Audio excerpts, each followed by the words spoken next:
Bismillahirrahmanirrahim. Assalamualaikum warahmatullahi wabarakatuh. Alhamdulillah wassalatu wassalamu ala Rasulillah wa ma taufiqi illa billah. Waalaikumsalam warahmatullahi wabarakatuh. Apa khabar semua? Alhamdulillah. Alhamdulillah Ustaz. Ya, baik sihat ya semua. Alhamdulillah. Jadi kita Alhamdulillah. boleh dengar ya. Boleh. Kita sambunglah ya. Sambung. Siapkan insya-Allah surah Al-Waqiah pada hari ini. Al-Waqiah. Kita sudah siap sampai 70, hari ini 75 ya. Ya. Kita kalau masih ingat ya, kita telah cerita tentang tiga golongan. Ya, yang pertama disebut sebagai golongan kanan, yang kedua golongan kiri, yang ketiga ialah golongan yang disebut sebagai yang mendahului golongan yang lain ya, as-sabiqun. Jadi golongan yang mendahului golongan lain sudah tentu yang terbaiklah.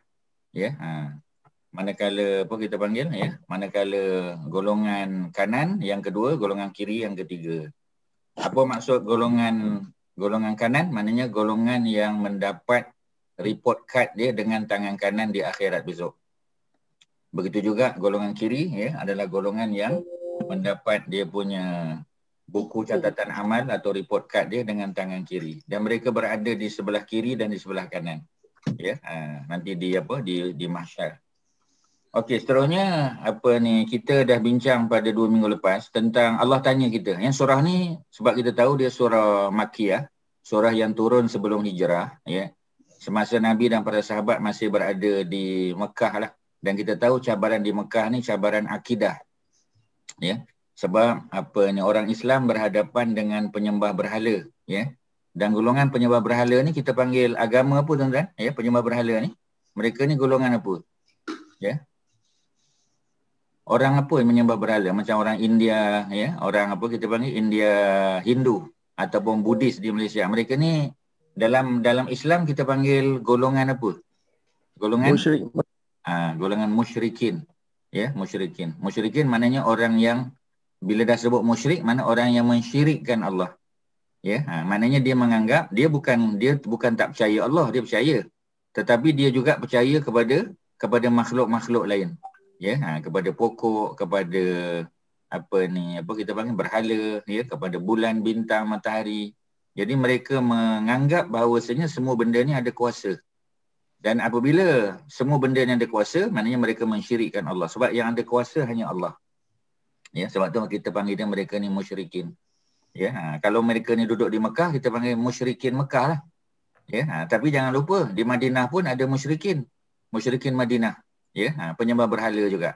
Ya, dan akhirnya nanti sebahagian mereka masuk Islam dan ada yang kekal dalam keadaan kafir ya, keadaan musyrik, tapi mereka berpura-pura. Ya, orang yang berpura-pura masuk Islam tetapi tak masuk kita panggil munafik. Ya, munafik. Munafik tak ada di Mekah, ada di Madinah saja. Jadi oleh kerana itu dalam muka surat yang kita tengok ni ya, muka surat 536 ni ya, Allah tanya beberapa soalan. Allah minta supaya kita fikir. Ya, kalau kita tengok daripada sebelah mana ya, daripada sebelah atas tu. Ya, Allah tanya berbagai soalan Allah tanya. Ya. Dan pertanyaan Allah itu adalah supaya manusia berfikir. Ya, jadi Allah tanya afara'aitum.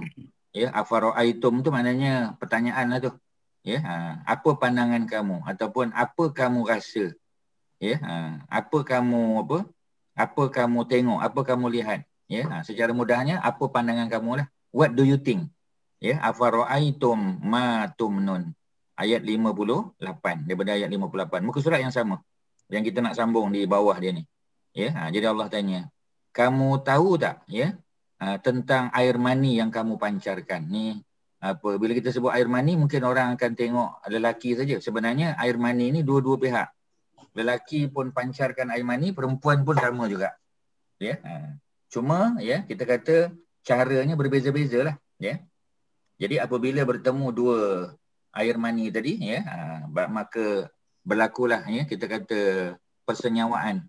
Ya, maka terhasillah apa kita panggil ya, telur ya, dan seterusnya sama ada berakhir dengan janin ya ataupun tidak. Itu semua Allah yang tentukan. Jadi Allah tanya ya, kamu yang cipta air mani itu ke ataupun kami? Ya, jadi Allah bukan Allah tanya tu Allah tak tahu, Allah Maha tahu.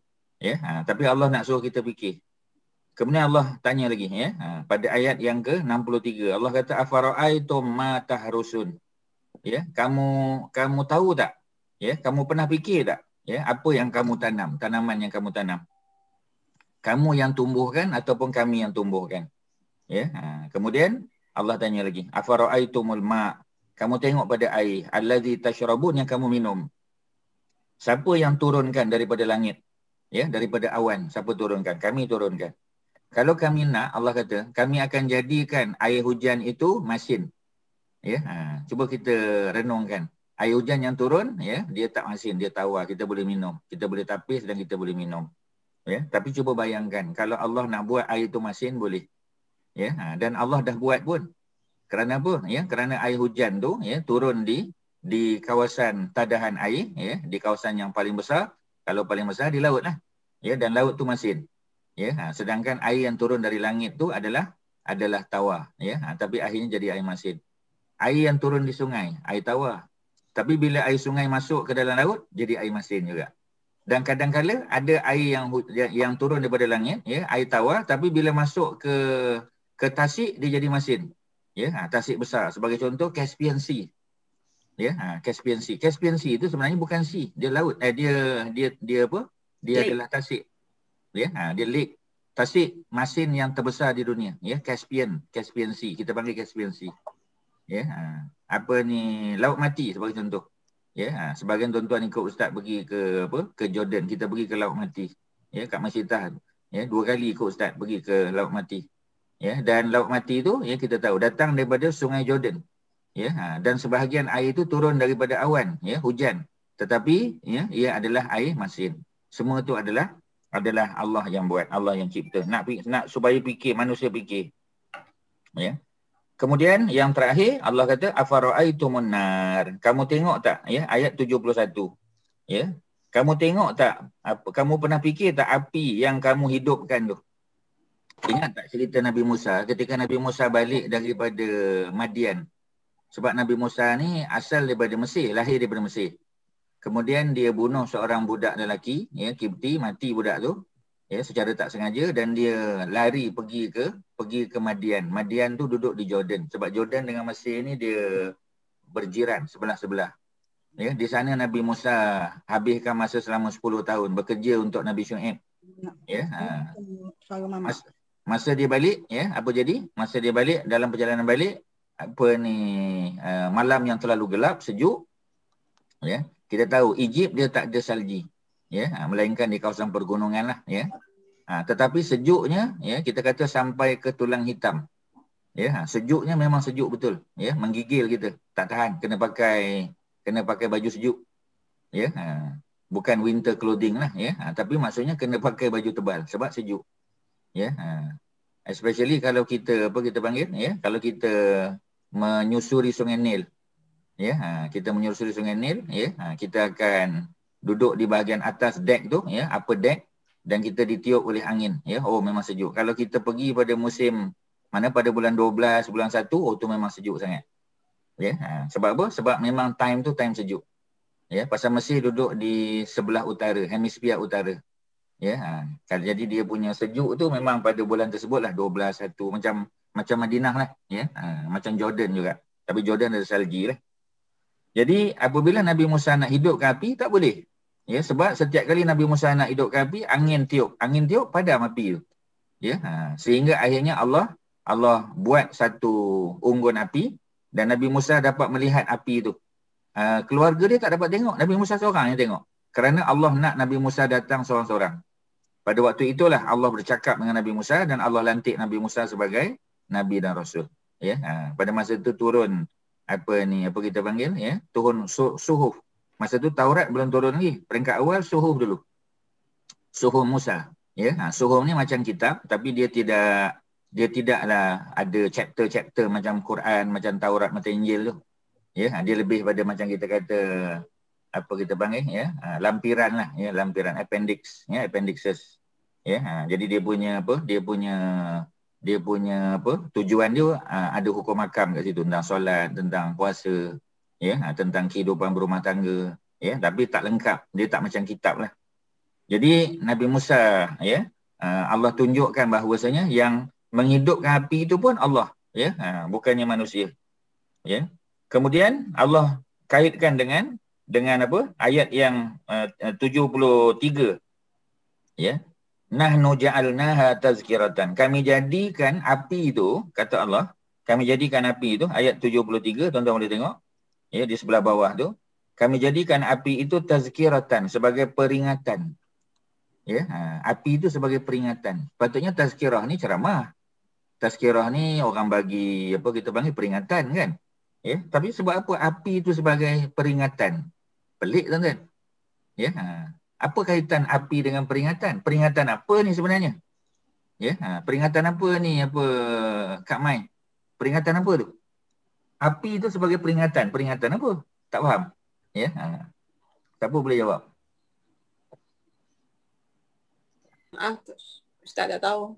Tak tahu ya. Apa ni? Orang lain, Haji Don, agak-agak apa peringatan? Apa kaitan peringatan dengan api? Ya. Yang okey Ustaz mudahkan sikit. Di hujung ayat tu, ya, Allah kata, okey kita baca habiskan ayat tu. Kamilah, nahnu kami, yakni Allah ya. Allah gunakan perkataan kami bukan makna Allah tu banyak, Allah esa. Tapi penggunaan kami itu untuk menunjukkan kebesaran Allah, keagungan. Ya, sebab tu disebut nak kami. Kami telah jadikan api itu tazkiratan, ada dua ya. Satu tazkiratan, peringatan. Yang kedua mataan, sebagai bekalan. Kepada siapa? Lil mukwin, kepada para musafir. Ni mungkin Datuk Osman lebih nampak sekarang. Ya, cerita apa? Cerita api itu ada dua peranan dia, fungsi dia. Yang pertama sebagai peringatan, reminder. Yang kedua sebagai bekalan. Ya, bila kita nak musafir kan kita kena ada bekalan. Ya, macam padang pasir biasanya orang musafir dia akan bawa unta biasanya. Sebab unta ni boleh simpan air. Ya, kemudian dia bawa kambing untuk susu, untuk daging, ya. Dan dia bawa benda-benda lain lah, buah kurma ke apa untuk bekalan. Tapi api itu sebagai bekalan. Lil mukwin, kepada orang musafir. Apa kaitan dia apa? Datuk Osman. Kalau kita travel lah, ya. Pasal apa api itu jadi peringatan dan bekalan? Apa, macam mana tu nak kaitkan dia? Masak ataupun nak memanaskan badan, musim sejuk apa semua tu. Ya, cerita Nabi Musa tadi lah. Ya. Jadi yang mana satu? Yang memanaskan badan tu sebagai peringatan ke sebagai bekalan? Jadi dua tu. Yang mana satu? Sebagai bekalan lah kot. Sebagai bekalan ya. Okey. Ya, bolehlah Ustaz boleh terima tu. Tapi macam mana yang kata api itu sebagai peringatan tu? Macam mana? Nak kaitkan tu macam mana? Ya. Nak kaitkan. Datuk Azizul ada, Datuk Azizul? Tak nampak nama kat sini. Kat musim sejuk kan tak boleh nak nyalakan api. Jadi api Allah yang ni kan jadi peringatan yang dia yang berkuasa lah. Okey, betul lah tu ya. Tapi ni secara umum ya. Kalau cerita Nabi Musa tadi betul. Sebab Nabi Musa tak boleh hidupkan api. Ya, jadi dia nampak api daripada jauh yang Allah hidupkan, dia pergi ke situ. Tujuan Allah nak bawa dia bersendirian sebab kalau dia boleh hidupkan api, dia tak akan pergilah dekat unggun tu. Ya, sebab kena ingat masa dia balik, Nabi Musa dengan wife dia, dengan family dia, ya, dengan pembantu-pembantu dia, dia bukan seorang.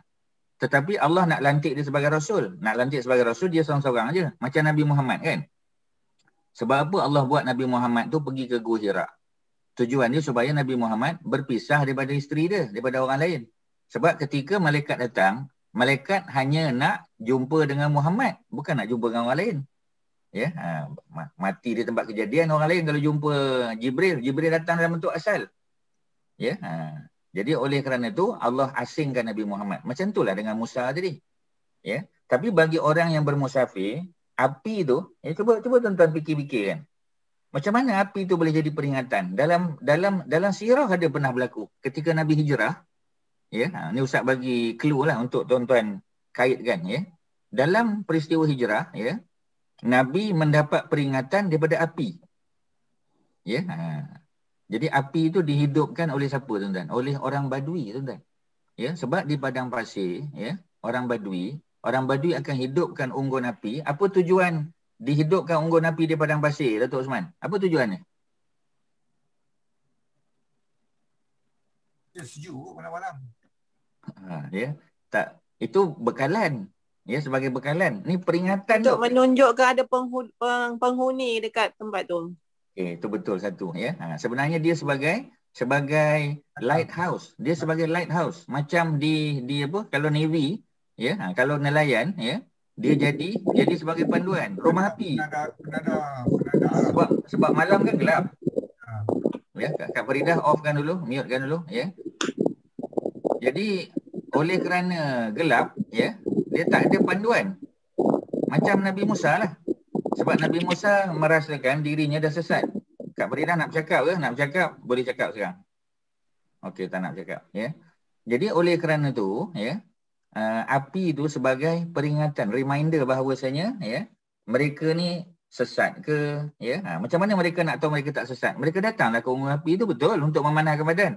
Tapi dia akan tanya kepada orang tu. Macam Nabi dengan Abu Bakar.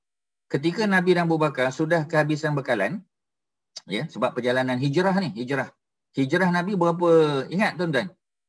Hijrah Nabi berapa hari apa Shirin? Berapa hari Nabi hijrah tu?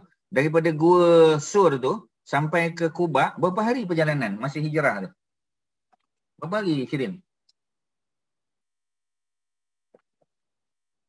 Tak ingat, ya? Tak ingat, Ustaz. Teka je, cuba teka je. 8 Ustaz. 8 hari betul, tapi tak tepat lah. Maknanya dia bukan 8 hari, lebih daripada 8 hari. Ya? Berapa hari? 10 hari. 10 hari. Ya, 10 hari, betul Haji Nazri. Ya? 10 hari Nabi punya perjalanan. Apa dia? Macam mana, tuan-tuan? Dia bukan teka tu, ya. Maknanya tu melalui pembacaan ataupun dengar kuliah lah, ya. Jadi Nabi punya perjalanan hijrah 10 hari. Ya, normal journey daripada Mekah Madinah, ya, hanya 8 hari. Tapi sebab apa dia jadi 10 hari, tuan-tuan pun dah tahu kan? Shirin boleh jawab. Shirin, sebab apa Nabi ambil masa lebih daripada biasa? Sebab apa Shirin? Sebab dia lalu kat laluan yang coastal area. Jadi dia lalu kawasan pantai. Ya, sedangkan Madinah bukan dekat pantai. Mekah pun bukan dekat pantai, tuan-tuan. Ya, Mekah dengan Madinah ni bukan dekat pantai. Kalau Mekah tu kita kata 45 minit daripada Jeddah. Jeddah tu pantai. Tuan-tuan bila turun airport, ya, airport di Jeddah, tuan-tuan masuk Mekah dulu. Daripada Jeddah pergi ke Mekah lebih kurang 45 minit. Itu normal apa kita panggil, ya, normal journey lah. Tapi kalau musim haji tak boleh. Musim haji tuan-tuan akan ambil masa 2 jam, tuan-tuan. Daripada Jeddah tu tuan-tuan turun, ya, tuan-tuan kena singgah, dia ada apa kita panggil, ya, dia punya stesen dia, tuan-tuan kena masuk, kena ada daftar, dia bagi bekalan. Sebab dia nak jaga flow tu, ya. Apa ni, traffic flow. Dia tak nak masuk ramai sangat. Jadi 2 jam perjalanan, tuan-tuan. Ya, sedangkan normal condition 45 minit je. Jadi kalau Mekah dekat dengan pantai betul, 45 minit tak jauh. Tapi Madinah, Madinah duduk kat tengah-tengah gurun, tuan-tuan. Sebab itu Madinah tu adalah kawasan wabak penyakit. Ya, dia punya iklim sejuk. Sebab tu Madinah sejuk. Pasal dia continental tu, ya. Tuan-tuan jangan ingat tayar aje continental, tuan-tuan, ya. Bukan kereta aje continental. Continental tu apa maknanya, Haji Mat Syah? Kalau kita sebut the weather is continental, apa maknanya tu? Macam weather di bahagian Eropah. Yalah, tapi apa maknanya? Ya, apa makna continental tu kat situ? Kalau kereta betul lah, Europe punya kereta. Tapi the weather is continental, apa maksud dia? 4 season, 4 season. Biasanya dia 4 season, ya, dan tak mesti 4 season, sebab kalau dia ada musim sejuk of course lah, ya, macam Madinah. Continental maknanya dia berada di tengah benua, tuan-tuan. Ya, continental tu daripada perkataan kontinen, betul tak, tuan-tuan? Betul tak apa Dato' Osman? Apa makna kontinen? Kontinen makna benua. Kontinen is benua. Ya, bila kontinen tu benua, makna apa, tuan-tuan? Ya, maknanya iklim dia iklim kontinental, iklim kebenuaan. Dia tidak terpengaruh oleh laut. Ya, kalau tuan-tuan pergi mana-mana negara lah, ya, dia tidak terlalu sejuk kalau tepi pantai ni. Ya, macam kalau kat Egypt kita pergi satu tempat, nama tempat tu ialah Alexandria, tepi pantai Mediterranean. Tempat cantik, ya, dan dia tidak terlalu panas kalau musim panas dan tidak terlalu sejuk sebab dia dipengaruhi oleh laut tu. Ya, tu cerita dia, tuan-tuan. Jadi kalau dia tepi laut, kita panggil dia coastal lah, ya, coastal punya climate. Tapi kalau dia duduk tengah-tengah, ya, macam Kairo tu memang sejuk betul. Ya, kalau panas memang panas betul. Sebab dia tengah-tengah benua, ya. Mana-mana tempat tuan-tuan pergi pun macam tu lah, tuan-tuan. Ya, sebab dia tidak terpengaruh oleh laut. Jadi, apabila Nabi masuk ke kawasan tengah-tengah benua tu, maksudnya tengah-tengah padang pasir, Nabi sebab tak ada pantai. Ya, kalau pantai kita tahu, ya, kita boleh tengok arah dia. Ya, macam kita kan, ya, kalau kita travel daripada KL pergi ke Terengganu macam tu, kita lalu pantai kan, ya, kita lalu Kuantan, ya, Kuala Terengganu, ya, kita lalu cuba tengok, ya. Jadi kita insya-Allah tak sesat lah jalan tu, ya.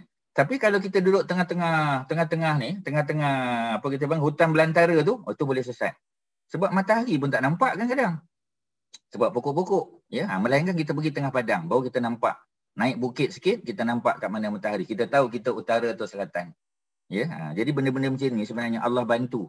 Ya, sebab itu, ya, bila Ummu Ma'bad dengan suami dia, ya, ini cerita dalam sirah Nabi ketika hijrah. Nabi dengan Abu Bakar ditemani oleh Abdullah bin Uraikid. Abdullah bin Uraikid tu Nabi punya kita panggil tour guide. Pasal Nabi nak lalu kawasan yang orang lain tak tahu. Ya, orang tak tahu. Orang tak biasa lalu kawasan tu, coastal. Siapa nak lalu coastal, tuan-tuan? Ya, kalau ada desert highway, kita pakai desert highway je. Sebab orang Arab lebih pandai desert. Ya, sebab mereka ni desert tracker. Ya, desert tracker. Desert tracker ni orang Arab, ya, memang desert tracker. Ya, kalau kita jungle tracker lah.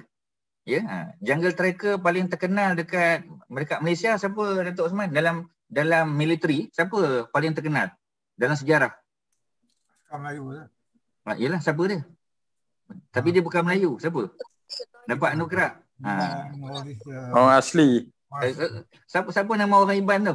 Yang dapat anugerah, ya? Dia panggil Iban jungle tracker paling bagus lah dalam sejarah kita. Lupa. Ya. Kanang anak langkau, tuan-tuan, ya. Anak langkau. Tuan-tuan kena tengok cerita dia. Baru je dalam, ingat last week ke, ya, dia tunjuk cerita kisah macam mana dia lawan dengan komunis lah zaman tu.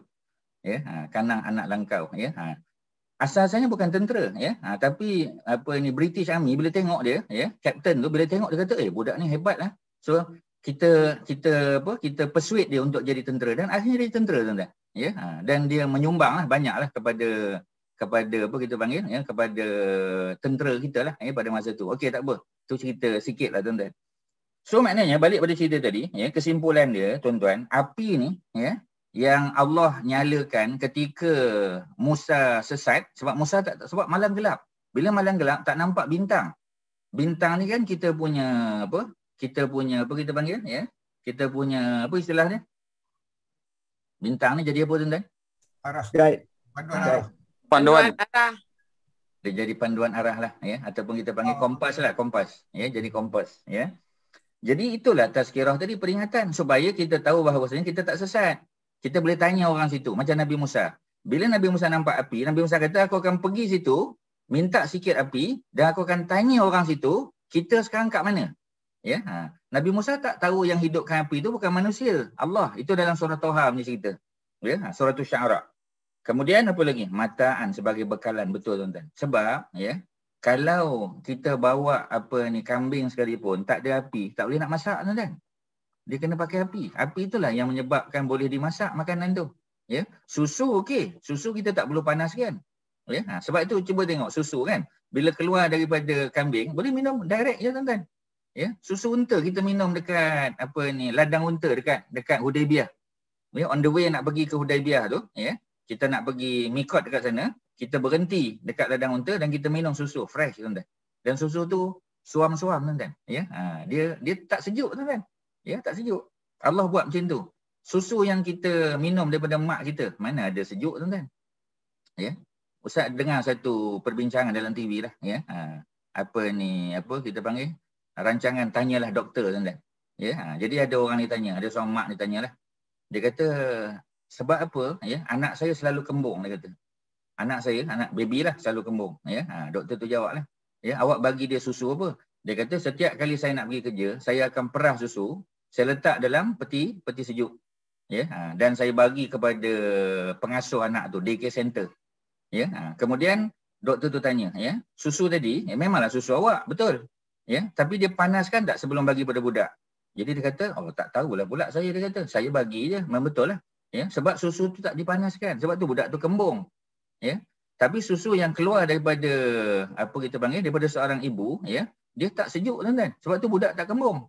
Ya, jadi bila kita fikir macam kita kata Allahu Akbar, ya, Allah ni maha bijaksana, tuan-tuan. Ya, bila dia keluar daripada tubuh manusia, kita kena panaskan, kita kena macam-macam, ya, kena sejukkan dia supaya boleh diminum oleh anak, ya. Tapi kena ada preparation, penyediaan dia. Dan kadang-kadang ada daycare center, dia tak peduli pun, tuan-tuan. Ya, dia bagi je minum susu tadi, ya, walaupun tak dipanaskan. Mana budak tak kembung, tuan-tuan. Ya, baru kita tahu dia punya konsep. Okey, ya. Jadi ayat tadi nak cerita kepada orang yang bermusafir, lil muqwin, tuan-tuan. Ya, Allah sediakan api untuk dua benda. Satu sebagai peringatan mereka, ya. Kalau untuk tidak pada mereka pun pada orang lain. Sebab bila ada unggun api, daripada jauh orang boleh tengok. Ya, orang boleh tengok, tuan-tuan. Yang kedua apa dia? Yang kedua ialah mataan sebagai bekalan. Ya, sebab dia yang akan memanaskan daging yang kita nak makan. Ya, memanaskan badan, betul. Ya, macam Datuk Osman jawab tadi. Okey. Ayat terakhir yang kita jumpa pada 2 minggu lepas, ya, Allah suruh kita tasbih banyak-banyak. Ya, apa ayat dia? Fasabbih, maka bertasbihlah, ya, bismi, dengan nama Rabbika, Tuhanmu, ya, Tuhanmu. Bila kita sebut Tuhan, kita kena ingat 3 aspek lah. Ya.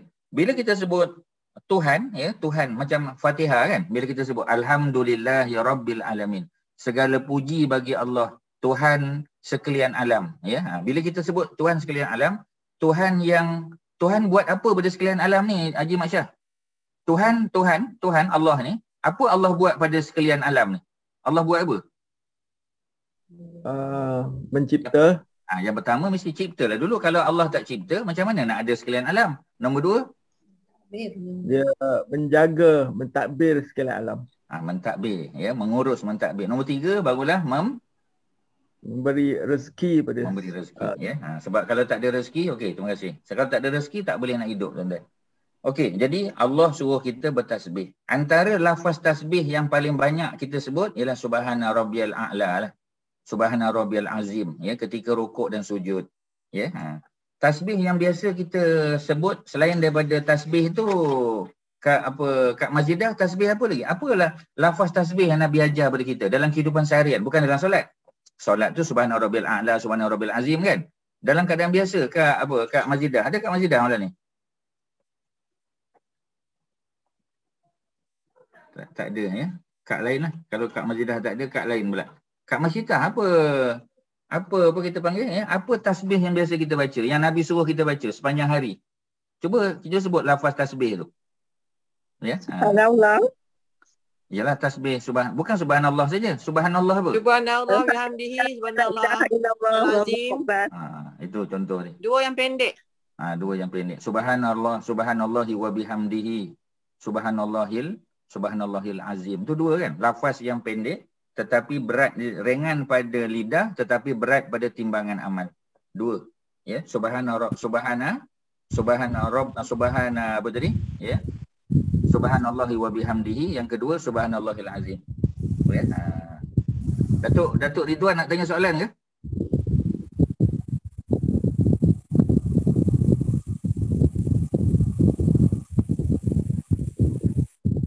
Datuk Ridwan ada soalan nak tanya ke? Ataupun Datuk, kalau tidak Datuk kena mute. Datuk tak puasa ni, ya. Mute, tolong mute kan Datuk.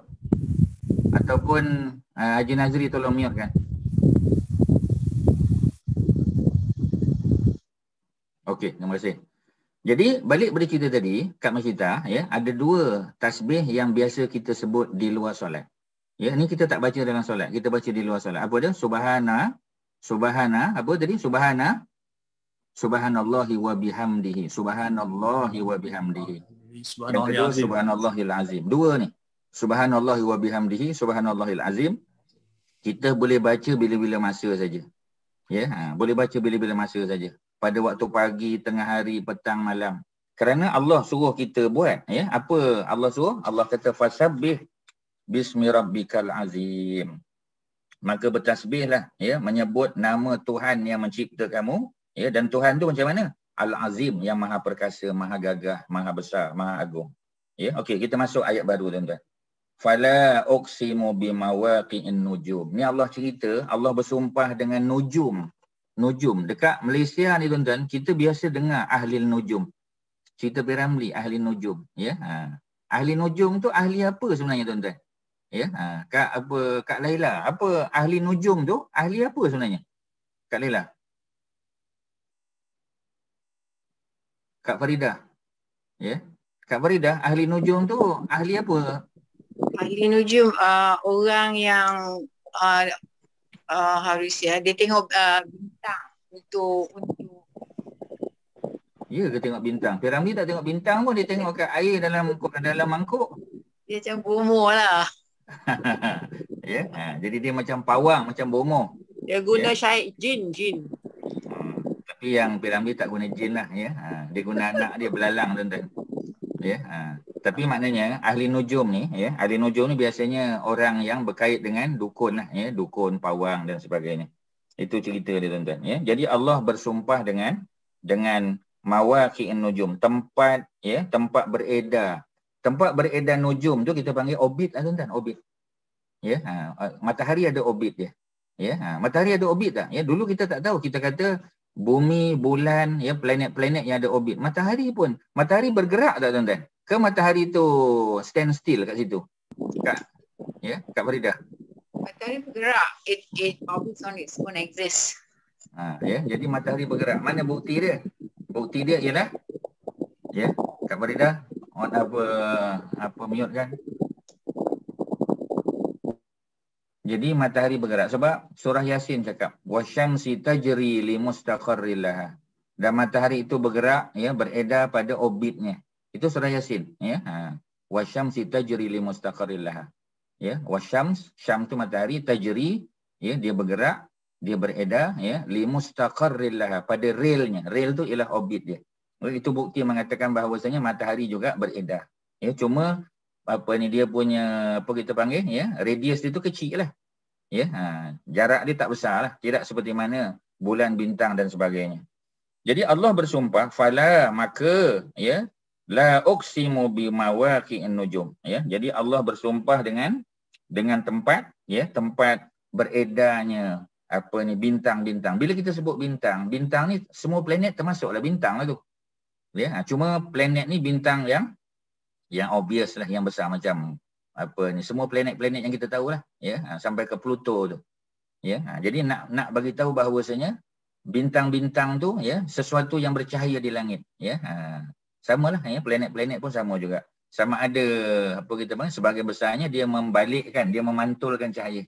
Ya, sebab dia tak keluarkan cahaya, yang keluarkan cahaya tu kan matahari. Ya.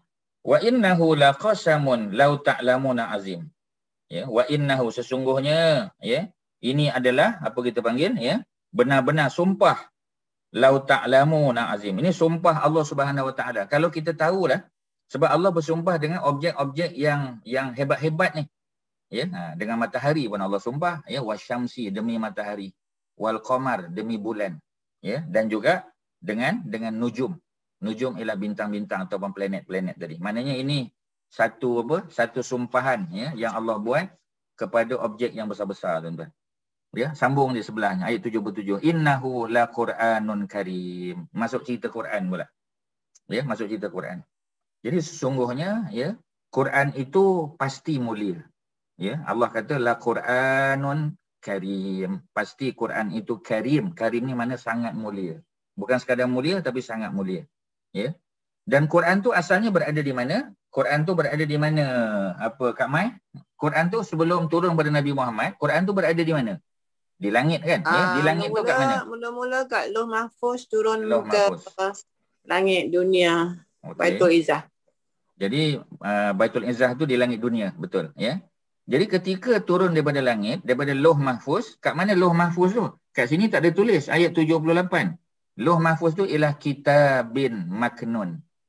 Ya, jadi Allah guna istilah yang lain. Kitab, ya, kitab maknun, ya, yang terpelihara, yang terjaga. Ya, jadi apa ni, apa kita panggil, ya, istilah dia ialah lauh mahfuz. Ya, lauh tu dalam bahasa Arab maknanya macam papan lah, ya, papan yang ditulis di atasnya. Ya, mahfuz yang terjaga. Di sini Allah gantikan perkataan mahfuz dengan maknun. Maknun tu maknanya mahfuz. Ya, kitab maknun. Ya, jadi apa ni, apa kita panggil, ya?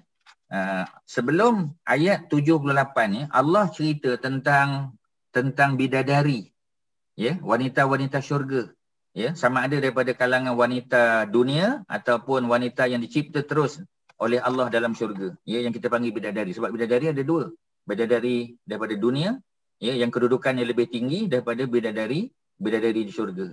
Ya, bidadari syurga ni dia tak ada amalan. Bidadari daripada dunia, tuan-tuan lah, perempuan lah, ya, ada pahala solat, ada pahala zakat, ada pahala haji, ada pahala datang kuliah. Ya, jadi sebab itu orang perempuan di dunia yang beriman dicemburui oleh apa, ya, oleh bidadari syurga yang mereka tak ada amalan. Mereka suka nak tiru macam bidadari dunia ni, tuan-tuan. Ya, sebab mereka tak ada kewajipan solat, puasa, zakat, ya, tak ada. Ya, tuan-tuan ingat Ustaz pernah cerita bagaimana dalam mimpi Nabi pada waktu Khailulah, Nabi tidur, Nabi bermimpi melihat sebuah istana yang sangat indah, yang sangat besar, dan di sisi apa ni, apa kita panggil, ya, istana itu ada seorang perempuan bidadari yang sedang mengambil wuduk, sedangkan dia bukan manusia. Ya, Allah cipta dia di syurga. Tapi sebab apa dia ambil wuduk? Kerana dia suka nak meniru, ya, kebiasaan wanita beriman di dunia ni. Ya, itu bukti dia. Dan akhirnya Nabi diberitahu istana tu milik Saidina Umar. Tu riwayat dalam Sahih Bukhari tu, cerita tu. Ya, dan Nabi palingkan wajah baginda kerana Nabi ni seorang yang berakhlak tinggi, beradab tinggi. Ya, Nabi tak tengok pun bidadari tadi. Wahai kalau Nabi tengok pun tak berdosa. Sebab apa? Sebab ni dalam mimpi. Ya, ni cerita dalam mimpi. Tapi Nabi kata kerana aku bimbang Umar akan cemburu kerana bidadari tu milik Umar. Sampai peringkat begitu. Menangis Umar tu bila nak Umar mendengar peristiwa tersebut. Ya, cerita Nabi tadi. Okey, ya. Jadi bila menyebut tentang bidadari, Allah sebut juga bidadari ni juga terjaga.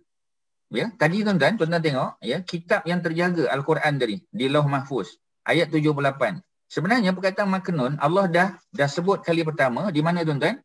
Ketika sebut tentang bidadari. Ya, pada ayat yang ke-23. Tuan-tuan boleh tengok. Cuba tengok ayat 23.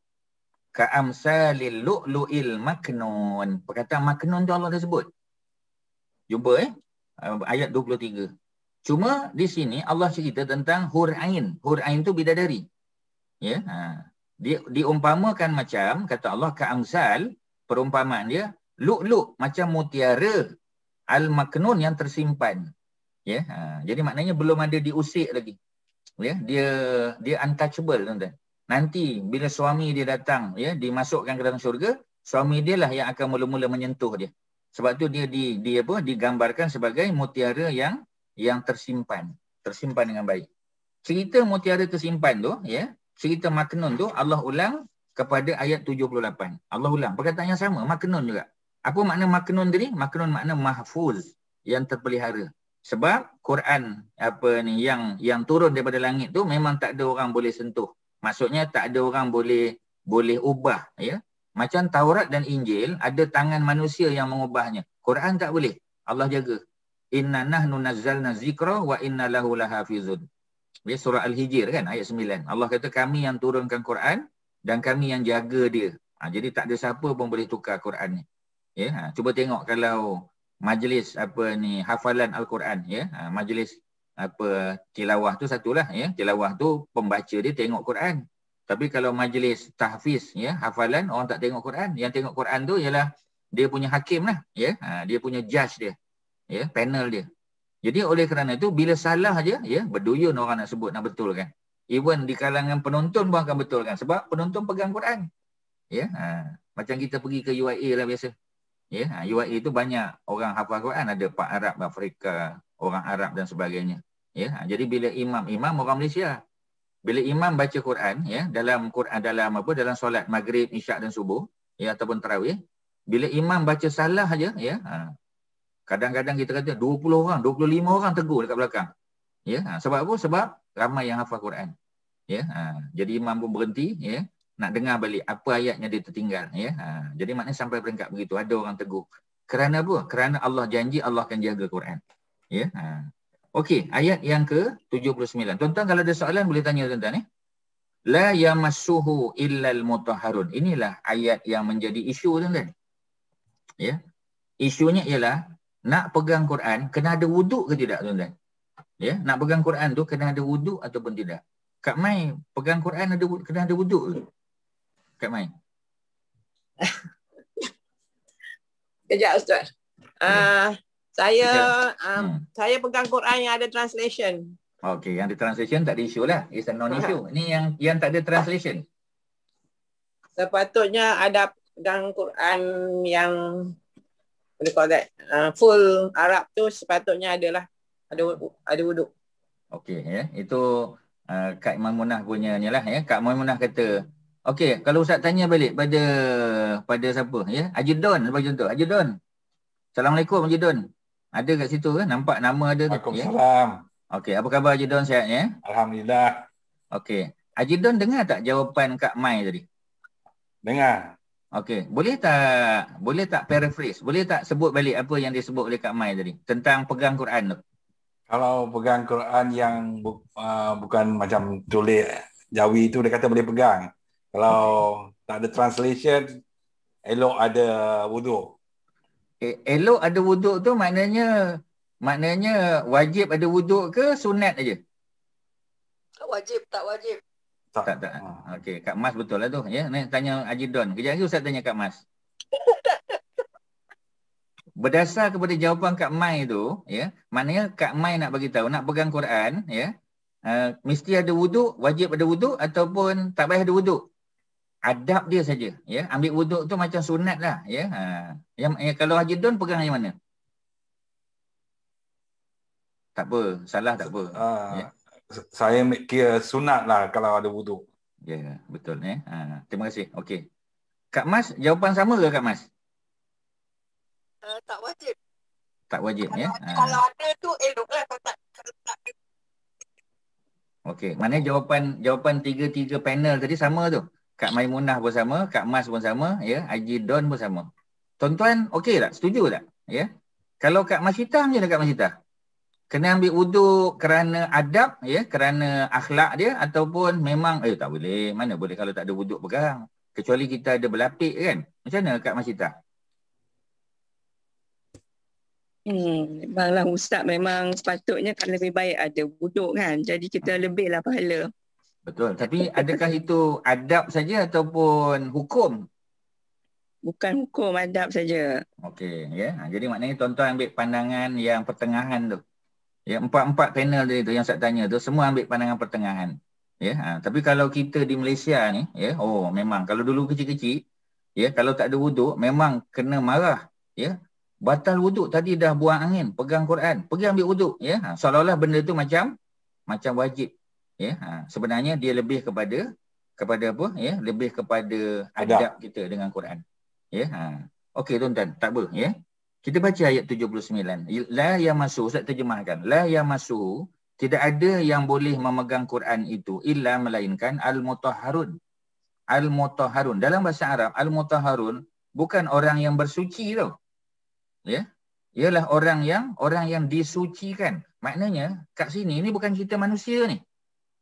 Allah bukan nak cerita pasal manusia. Allah nak cerita tentang malaikat. Ya, al-mutahharun, ya. Al-mutahharun adalah para malaikat yang dipanggil sebagai al-malaikatul, ya, mutahharun, malaikat yang disucikan.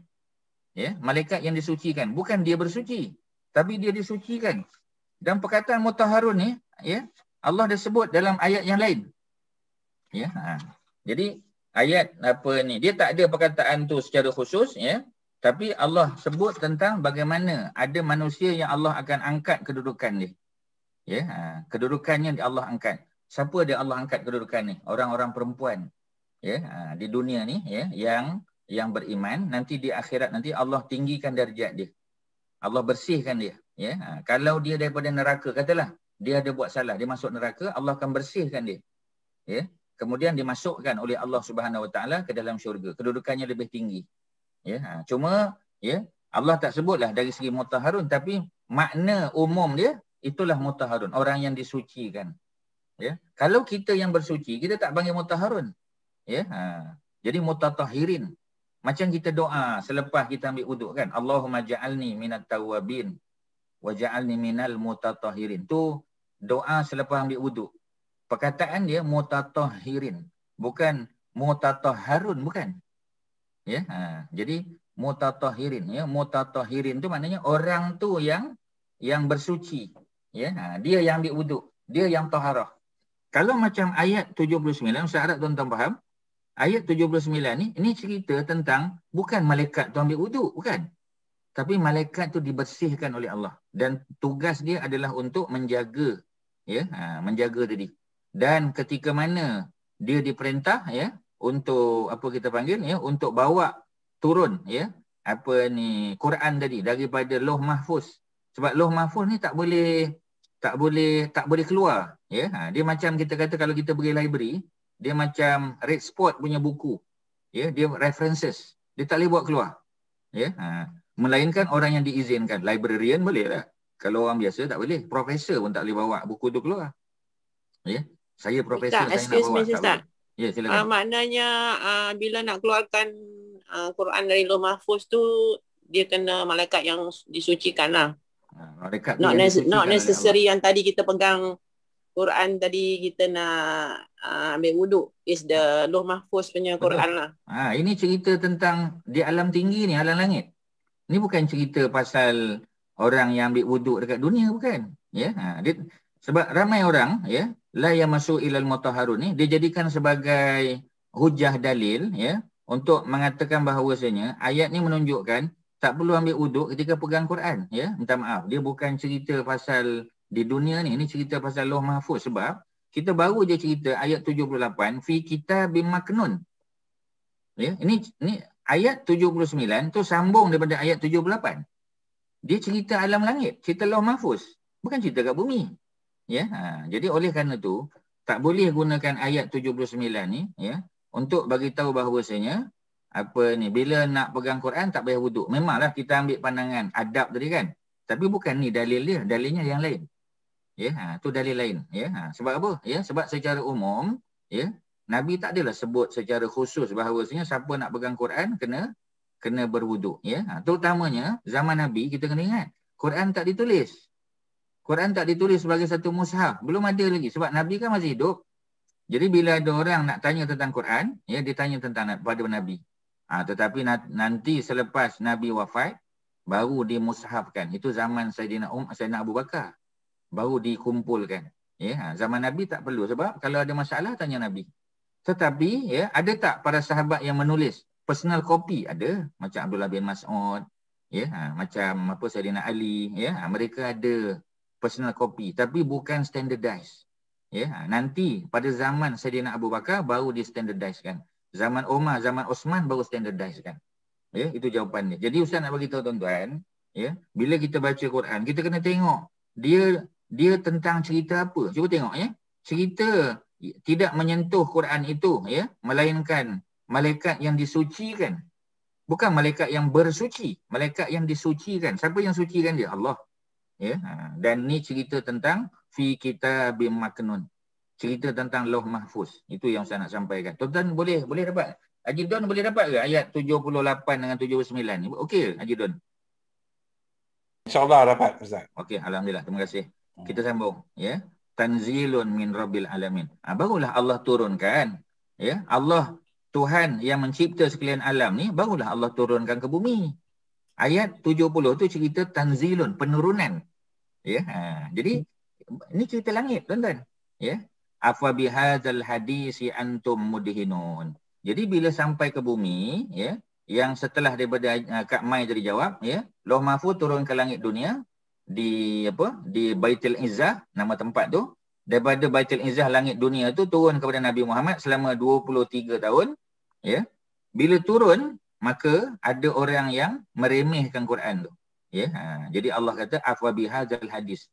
Adakah, ya, Quran yang cerita, bawa berita ni, hadis di situ maknanya cerita-cerita dalam Quran tu, antum mudhinun, ya, kamu remehkan, kamu hina.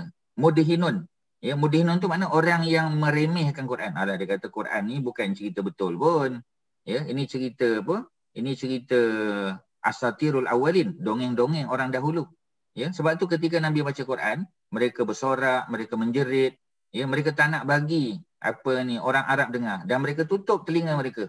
Sebab mereka menganggap Quran tu sebagai dongengan saja, bukannya daripada Allah Subhanahu Wa Taala. Ya.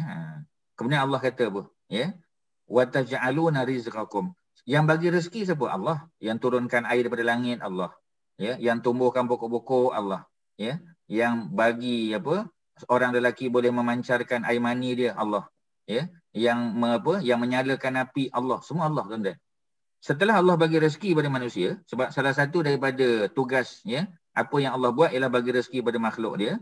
Allah tanya ya pada ayat 82. Allah kata apa? Wa taj'aluna rizqakum. Dan kamu jadikan rezeki kamu, rezeki yang Allah bagi kepada kamu, annakum tukazibun, ya, kamu dustakan. Maknanya patutnya Allah bagi rezeki kepada kita, makin kita beriman. Allah bagi rezeki, Allah bagi bonus, ya, Allah bagi bisnes dan sebagainya, menyebabkan patutnya kita lagi tunduk pada Allah, lagi banyak zakat kita, lagi banyak sedekah, ya, lagi rajin kita sembahyang duha, lagi banyak kita datang kuliah ilmu. Sepatutnya macam tu. Tapi tak, ya. Kerana apa? Rezeki Allah diambil, tapi dia dustakan agama Allah. Ya, annakum tukazibun. Jadi Allah tanya balik, patut ke? Ya. Falaula idza balagatil hulqum. Ya, ya. Mengapa tidak? Falaula, why not? Iza ketika mana? Ya, Kak Masyidah mesti ingat kan? Iza. Iza ni partikel apa Kak Masyidah? Iza. Conditional. Conditional, ya. Ada berapa conditional yang kita dah belajar dalam kelas Quranic Arabic? 4. Dah 4, ya. Semua partikel ke ada juga yang noun? Ada satu noun, man. Man, ya. 3 lagi adalah partikel. Iza makna apabila. In jika. Lau, ya, kalau. Itu 3 yang biasa kita jumpa. Okey, terima kasih. Jadi kata Allah, ya, why not iza apabila balaghatil hulqum. Bila kita sebut apabila, maknanya confirm berlaku. Semua manusia, ya, dia punya nyawa akan sampai ke hulqum. Kita duk panggil halqum kan? Sebenarnya sebutannya hulqum. Ya, pada ayat yang ke-83. Ya, ketika mana nyawa dah sampai ke hulqum, ya, wa antum hina idzin tanzurun, ya. Dan ketika kamu melihat benda tu, ya, kamu melihat sendiri ketika manusia nak mati, ya, dia tahu tak dia nak mati? Tahu. Ya, kerana Allah nampakkan, ya, di hadapan mata dia. Sebab itu ketika orang nazak, kita tak boleh kacau dia, tuan-tuan. Kalau kita datang, kita tengok dia belum mengucap, kita ajar dia. Ya, kita ajar dia syahadah. Kalau dia tak boleh sebut la ilaha illallah, kita sebut Allah saja. Sebab dia tak mampu sebut dah. Ya, kita sebut kat telinga dia la ilaha illallah. Ya, dia tak boleh sebut. Paling kurang dia sebut Allah. Ya, jadi sebut Allah cukuplah. Paling kurang. Kalau dia dah sebut, kita jangan kacau dia. Kita tunggu. Tapi kena ada somebody lah tunggu, jangan biarkan dia bersendirian. Ya, kena gila-gila lah adik-beradik ke orang yang dekat dengan dia. Ya, nanti kalau dia dah apa kita panggil, dia maknanya dia kita tengok diam tertidur ke, ya, nanti dia bila terjaga balik dia belum meninggal lagi, kita ajarkan dia balik sebut, ya, lafaz apa kita panggil kalimah syahadah tadi. La ilaha illallah, ya. Kalau tidak pun Allah saja.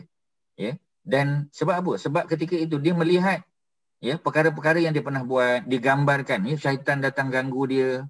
Ya, macam-macam benda berlaku. Kita tahu kan macam mana orang sedang nazak tu, ya. Jadi pada ketika itu dia nampak wa antum hina izin, pada ketika itu tanzurun, kamu melihat. Kamu nampak wa nahnu aqrabu ilaihi minkum. Kami lebih dekat, ya, kepadanya. Maknanya nyawa tu, ya, Allah lebih dekat kepada nyawa tu, antara makna dia. Ya, daripada kamu sendiri. Walakin la tubsirun, tapi kamu tak dapat melihat. Ya, Allah ada. Ya, Allah ada, malaikat ada. Ya, tapi manusia tak boleh tengok. Ya, falaula in kuntum ghairu madinin. Ya. Mengapa tidak? Ya, why not? In kuntum ghairu madinin. Jika kamu, ya, tidak dikuasai. Katalah, ya, kalau kamu ni kuat sangat, kan tadi Allah bagi rezeki kan dia tak beriman. Allah bagi rezeki apa jadi? Ya, Allah bagi rezeki makin kufur dia. Makin didustakan agama Allah. Ya, suruh mengaji tak mau, ya, suruh belajar tadabbur tak nak. Ya, belajar terjemahan pun tak mau. Macam mana tuan-tuan? Ya, sedangkan Quran ni semua orang wajib belajar. Ya, pada level yang terbaik lah. Ya, kalau boleh belajar lebih lanjut lagi baguslah. Ya, kalau tak pun the best that we can do. Kena buat tuan-tuan, kena belajar. Ya, jangan habiskan masa dengan benda lain. Especially dalam keadaan sekarang lah. Ya, patutnya lagi banyak Quran kita baca. Ya, tengok terjemahan, tengok makna dia, bandingkan. Ya, macam tadi kan. Kalau tuan-tuan banding, jumpa perkataan maknun. Ya, tadi kita sebut. Ya, di lauh mahfuz Quran tu duduk. Ya, sebelum tu Allah dah cerita. Bidadari pun Allah buat macam tu. Dalam keadaan, ya, ka'amsalil lu'lu'il maknun. Seperti bandingan mutiara yang tersimpan. Ya. Jadi Allah tanya balik pada kita.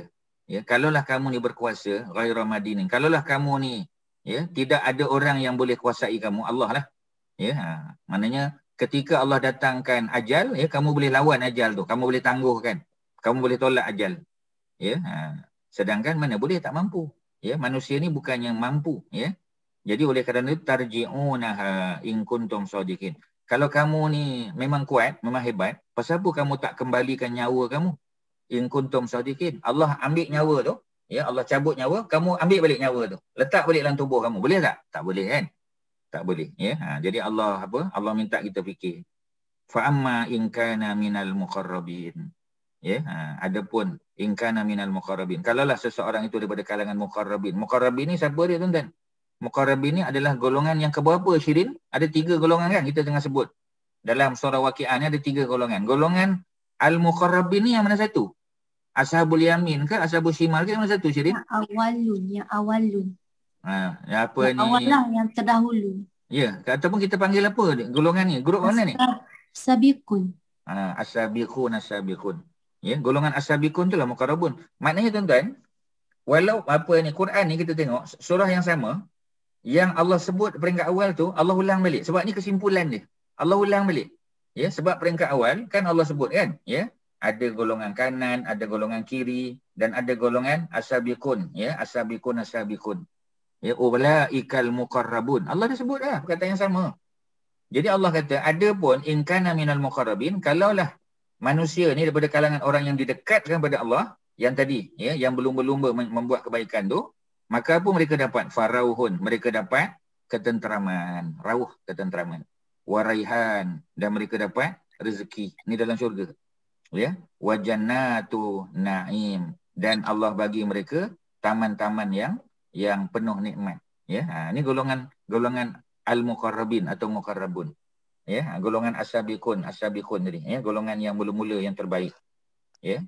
Kemudian bawalah kita golongan kanan. Wa amma in kana min ashabil yamin. Ya, adapun jika dia daripada kalangan kanan yang dapat dia punya report card dengan tangan kanan, fasalamun laka min ashabil yamin. Ya, maka malaikat, ya, bagi salam kepada mereka. Mereka mendapat salam, ya, dialu-alukan oleh malaikat. Ya, jadi mereka ini ialah ashabil yamin. Lepas pada ayat 91 masuk wa amma in kana min ashabil shimal pula, ataupun al-mukazzabin. Ya, mukazzabin ni ialah golongan ketiga lah. Ya, golongan yang dapat buku amalan dengan tangan kiri. Mereka ini, ya, mukazzibin, orang yang mendustakan agama. Kemudian ad-dhalin, mereka orang sesat. Ya, mendustakan agama. Allah bagi rezeki tapi dustakan. Rezeki Allah diambil. Ya, macam kita lah kan, ya. Kita tengok ada orang susah, ya, ada orang merempat, kita pun tolong. Ya, kita tolong dia, kita apa semua sebagainya. Lepas tu dia kenakan kita pula. Ya, dia komen kata apalah orang ni, ya, tak bagi, tak bantu apa, sedangkan kita bantu dia, tapi dia buat macam tu, ya. Dan kita jangan ungkit. Ya. Sebab kalau kita ungkit, pahala kita Allah ambil. Ya, sia-sia, rugi. Jadi nak buat macam mana, ya? Kita sabar ajalah. Satu hari nanti Allah akan balas balik. Macam Abid Liu tu lah buat, ya. Dia bagi bantuan ke sana ke sini dan sebagainya. Kemudian ada orang komen balik. Orang yang dapat, ini bukan orang lain. Orang yang dapat bantuan tu komen balik. Ya, dia tak puas hati lah, ya. Pasal apa saya dapat sikit, orang lain yang dapat banyak. Dapat tu alhamdulillah, ya, dia komen balik. Ya, itu orang yang mendustakan. Ya, ambil rezeki tapi dustakan balik. Ad-dhalin, orang yang sesat. Ya, fanuzulun min hamim. Maka hidangan mereka, nuzul mereka, ya, hidangan mereka ketika mereka berada di neraka nanti, ya, min hamim. Hamim apa dia? Hamim adalah air yang sangat panas, air yang mendidih. Ya, air yang mendidih, tuan-tuan. Ya, watasliya Tuhan jahim, dan mereka akan dimasukkan ke dalam jahim, neraka jahim. Ya, salah satu daripada nama neraka.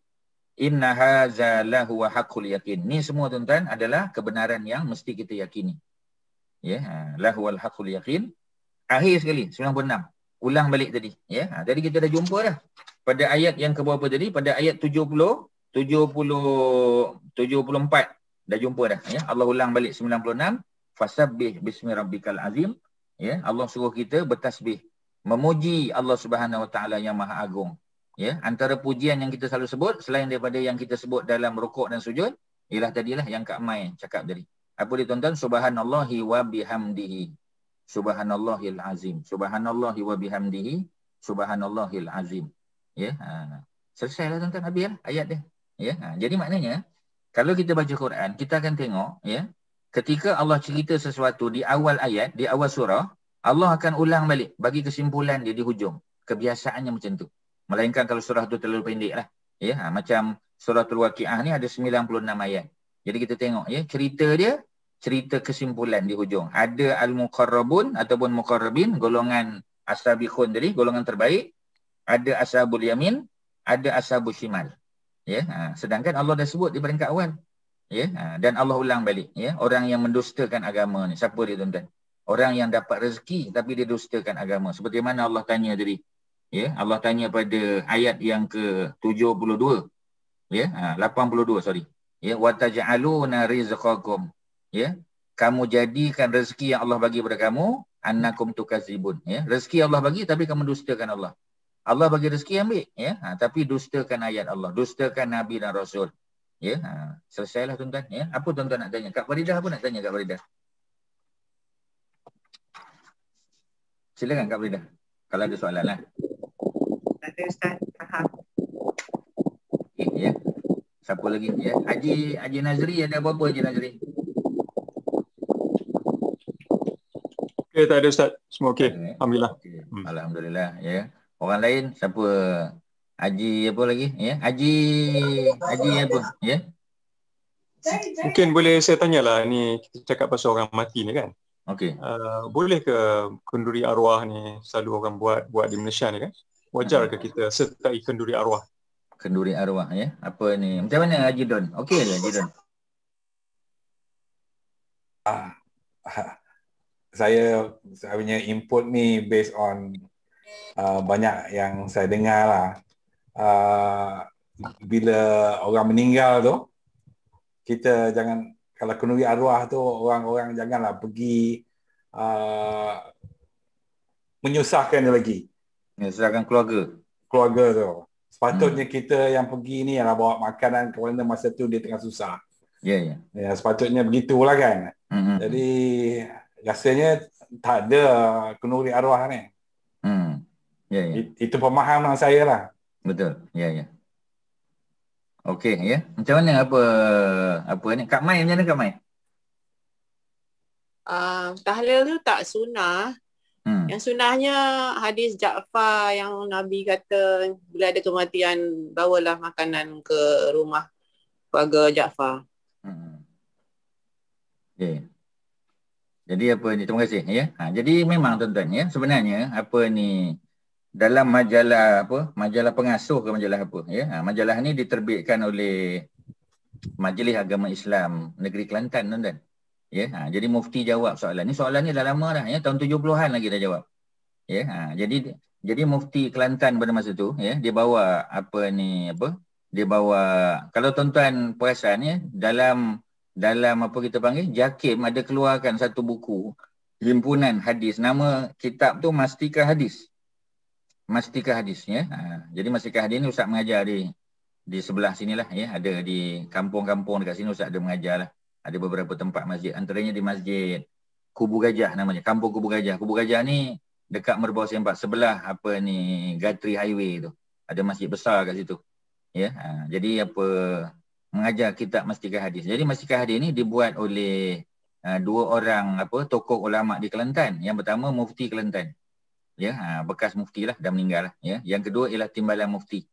Ya, jadi mereka bergabung untuk menulis satu kitab untuk panduan masyarakat Malaysia ni, ya, dan diterbitkan zaman Mahathir dulu lagi, ya, zaman Tun Mahathir, ya, kemudian dicetak semula lah, ya, sampai sekarang ada, Ya, malah kerajaan negeri Selangor cetak dan hadiahkan ke masjid-masjid seluruh Selangor ni. Ya, jadi tak bagi banyak lah, mungkin satu masjid 50 kopi ke macam tu lah ya. Jadi pusat zakat bagi. Ustaz tak pasti tempat lain dapat ke tak, tapi kalau di sebelah Kuang ni memang ada dapat lah ya. Jadi dalam tu memang ada cerita. Jadi mufti yang sama lah jawab soalan tadi. Dia bawa cerita Hamzah tadi, Ja'far meninggal macam Kak Maimunah cerita tadi. Ya, kisahnya ialah berlaku peperangan. Ya, peperangan Mu'tah. Dalam perang Mu'tah tu ramai sahabat Nabi yang syahid, salah seorangnya Ja'far bin Abi Talib. Ja'far ni siapa dia? Ja'far ni adalah Nabi punya sepupu.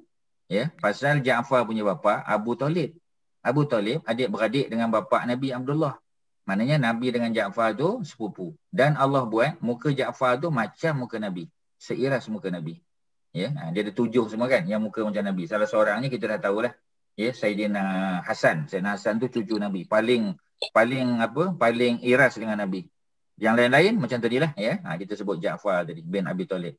Ja'far disyahid dalam perang tadi. Ya, jadi Nabi ya, Allah buka hijab. Buka hijab tu maknanya walaupun Nabi tak pergi perang Mu'tah tu, sebab Mu'tah tu berlaku di Jordan. Nabi duduk di Madinah ya. Tapi apa Nabi buat ya? Nabi setelah melihat depan mata Nabi cerita kepada para sahabat ya, sambil menitiskan air mata. Ya, dalam kitab sirah Ar-Rahiqul Mahtum ya, Nurul Yakin, tengok dalam kitab sirah akan ceritalah benda ni. Setelah tu ya, selesai daripada peristiwa tadi ya, syahid 3 sahabat besar tadi, Nabi pun pergi rumah Ja'far. Bila Nabi sampai di rumah Ja'far ya, Nabi pun bagi tahu berita sedih tadi kepada isteri Ja'far. Ya, namanya ialah Asma juga ya, Asma binti Umais. Ya, bukan anak Abu Bakar Ini Asma binti Umais ni bekas isteri Ja'far. Ya, masa tu jadi balu lah dia, suami dah meninggal. Ya, dan Nabi bagi tahu pada orang kampung kat situ, rumah-rumah berdekatan. Ya, Nabi kata, ya, qad ja'ahum, telah datang kepada mereka, kepada keluarga Ja'far ni, ya, benda yang menyedihkan mereka. Ya, menyedihlah, sedihlah suami meninggal. Ya, maka apa yang berlaku? Ya, Nabi kata isna'u li ahli Ja'far ta'aman. Buatlah untuk keluarga Ja'far ni makanan ta'aman. Isna'u, buatlah. Ya, untuk ahli keluarga Ja'far ni makanan. Ya, sebab apa? Sebab berlaku kematian. Jadi bila berlaku kematian, macam Haji Don cerita tadi lah, macam Kak Mai cerita. Ya, jadi bila berlaku kematian, patutnya jiran-jiran orang lain ya yang menyediakan makanan untuk keluarga si mati. Bukan kita pergi rumah si mati, kita menghabiskan makanan dia pula. Tak sepatutnya. Especially kalau anak-anak dia tu masih kecil, maknanya anak yatim. Jadi kalau dia ada duit pun dalam simpanan, duit tu sudah menjadi habuan pada anak yatim. Ni budak-budak kecil ni ya. Masa tu apa kita panggil ya, anak Ja'far yang sulung namanya Abdullah bin Ja'far, yang muka dia macam muka Nabi juga.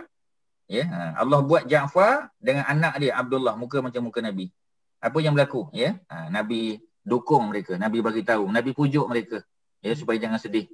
Ya, dan Nabi bagi tahu pada jiran buat makanan untuk keluarga. Jadi maknanya macam tadilah tuan-tuan ya. Jadi kalau nak makan ya, makan daripada apa yang kita bawa tuan-tuan.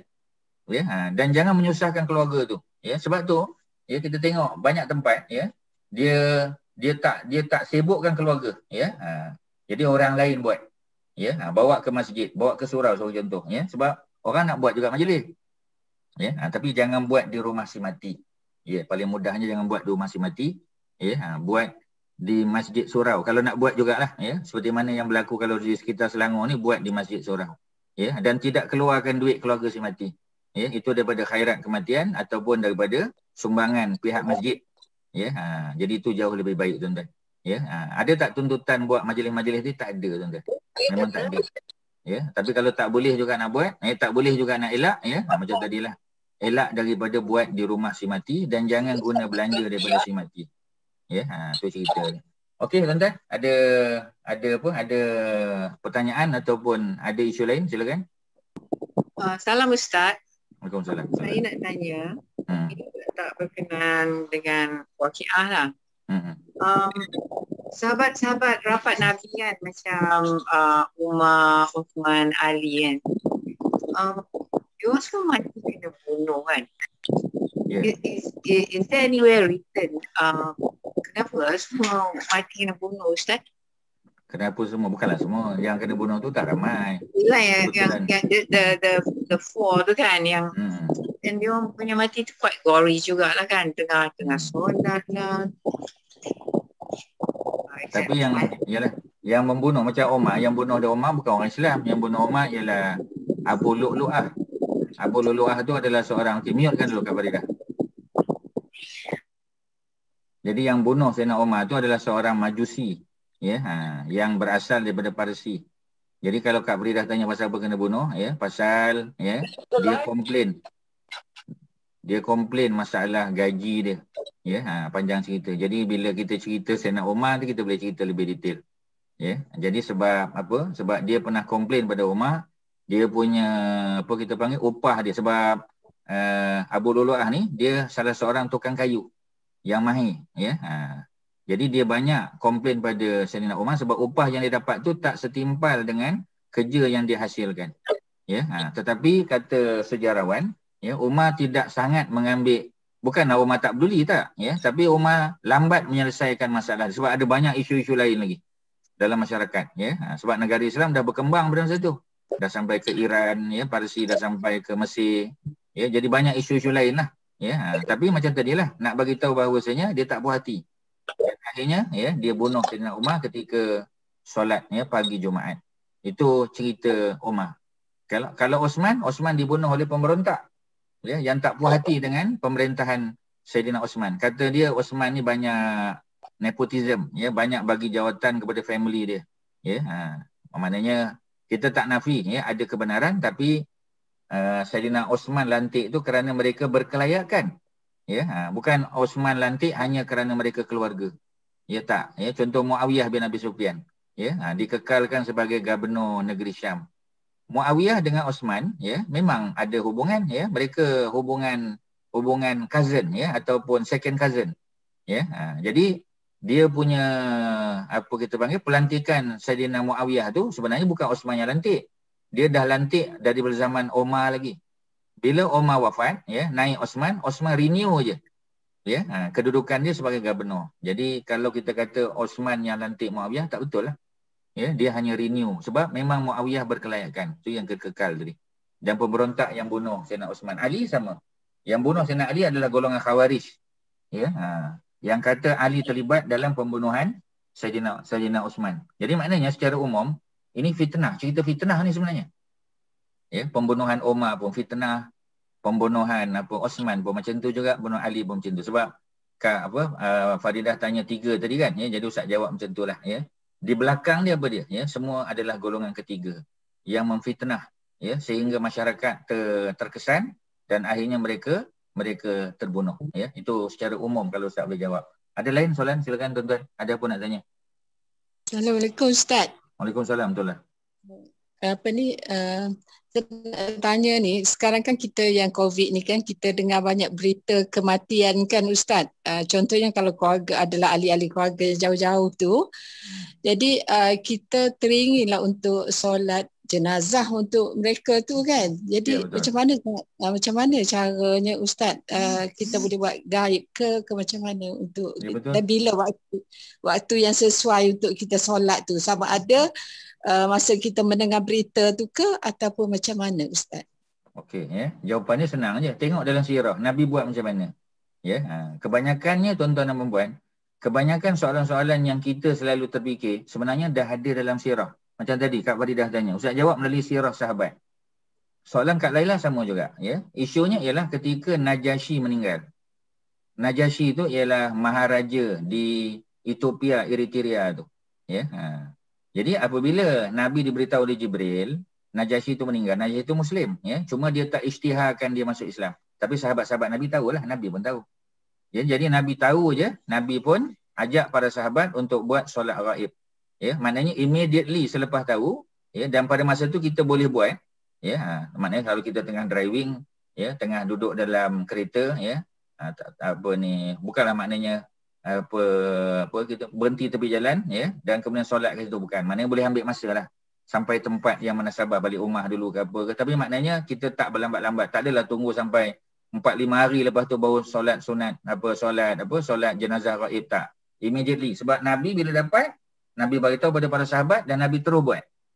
Ya, Nabi terus buat. sama ada jenazah tu sudah dikebumi atau tidak, ya, kata para ulama dua-dua boleh. Kalau kita dapat tahu selepas jenazah dikebumikan pun boleh buat. Tapi kalau kita dapat tahu dia baru meninggal, ya, dan jenazah baru nak diuruskan, boleh tak kita buat solat jenazah ghaib pada dia? Boleh. Tak ada masalah, ya. Itu ambil daripada apa yang Nabi buat ketika mendengar kematian Najasyi. Itu cerita dia. Okey, ada lain silakan. Ustaz, saya nak tanya tadi kita cerita pasal tahlil tu. Itu kita persoalannya masa hari kematian. Ya. Yeah. Tapi kalau dia nak buat macam sebulan, setahun lepas tu, macam mana Ustaz? Itu tak termasuklah dalam cerita tadi kan. Sebab cerita tadi tu cerita immediately selepas dia meninggal. Betul ya? lah. Jadi dah isu lain ya. Biasanya orang Melayu dia panggil aja majlis tahlil. Tahlil tu sebenarnya la ilaha illallah. Itu lafaz dia. Betul. Tapi biasanya majlis-majlis ni ya, orang biasa duduk berkumpul ya. Kadang-kadang dia gunakan malam Jumaat. Dan sebahagiannya baca suratul Kahfi ramai-ramai malam tu. Memang Nabi tak suruh. Ya, Nabi suruh baca suratul Kahfi. Tapi Nabi tak suruh baca ramai-ramai kan. Tapi kalau nak baca ramai-ramai boleh tak? Dia tak ada larangan. Ya, cuma jangan dijadikan kebiasaan saja. Ya, jadi Nabi suruh baca, Nabi tak kata mesti baca ramai-ramai. Tapi macam masjid buat ya. Sebab dia kata kalau tak dibaca, tak dibuat di masjid, nanti orang tak buat. Jadi atas dasar tu boleh tak buat? Jawapannya boleh. Hukum dia harus. Tapi jangan kata Nabi yang suruh. Nabi suruh baca suratul Kahfi je, Nabi tak suruh baca ramai. At the same time masa tu ya, dia kata tuan-tuan ya, apa ni, mudah-mudahan ya, kalau ada pahala daripada bacaan kita ni, kita hadiah pada si mati fulan bin fulan yang telah meninggal 2 bulan yang lepas. Dia pun dulu jamaah masjid sama-sama dengan kita ya, sama-sama mengaji. Ya, jadi kalau ada budi baik daripada tuan-tuan ya, kita hadiahkan pada si mati. Imam Nawawi kata boleh. Ya, tapi dengan syarat kita doakan. Ya, maknanya kita buat satu amal dan selepas daripada amal tu kita berdoa kepada Allah. Ni Imam Nawawi punya fatwa. Ya Allah, kalau apa aku buat tadi ada pahala, ya, mungkin dia baca zikir, baca apa kita panggil ayatul kursi, tasbih, tahmid, takbir, apa sajalah ya. Dan dia nak hadiah pada si mati, boleh tak? Secara umum Imam Nawawi kata boleh. Ya, tapi jangan kata benda itu Nabi yang anjurkan baca ni, baca tak. Ya, itu secara umum saja. Itu kalau Ustaz boleh respon pada soalan Najidun. Boleh Najidun? Ya, sama. Boleh, terima kasih. Ya. Ada lain silakan, apa lagi tuan-tuan? Ya. Sebab hari ni kita habis awal, dia nak layan soalan-soalan tuan-tuan. Jangan sampai macam 2 minggu lepas ya. Minggu lepas ke? Kita habis sampai 11 suku tuan-tuan. Ada yang komplain kata Ustaz kena stop bila sampai waktu. Ya, kawan. Kawan nak tanya, tadi yang subhanallahil azim kan, boleh ke saya dengar Ustaz Don cakap ya, kita baca masa subuh tu subhanallahil azim wa bihamdi, sama tak? Tak sama. Tak sama Tak sama ya. Walaupun tak salah, tapi yang Nabi ajar subhanallahi wa bihamdihi, subhanallahil azim ya. Beza tu. Ya, dengan yang Ustaz Don ajar tu beza tu. Subhanallahi wa bihamdihi. Ya, subhanallahi wa bihamdihi. Ya, maha suci Allah bihamdi dengan memujinya. Subhanallahil azim, maha suci Allah yang maha agung. Beza kawan. Ya, jadi kalau Ustaz anjurkan seperti mana Nabi ajar tu jauh lebih baik. Ya, okay. Walaupun bacaan lain boleh ya. Okey, ya, ada lain silakan. Ada apa? Haji apa kita panggil ya? Ramai ni ya, dalam grup kita ramai ni. Ya. Kak Mazidah ya, ada soalan silakan. Kak Mazidah ada soalan?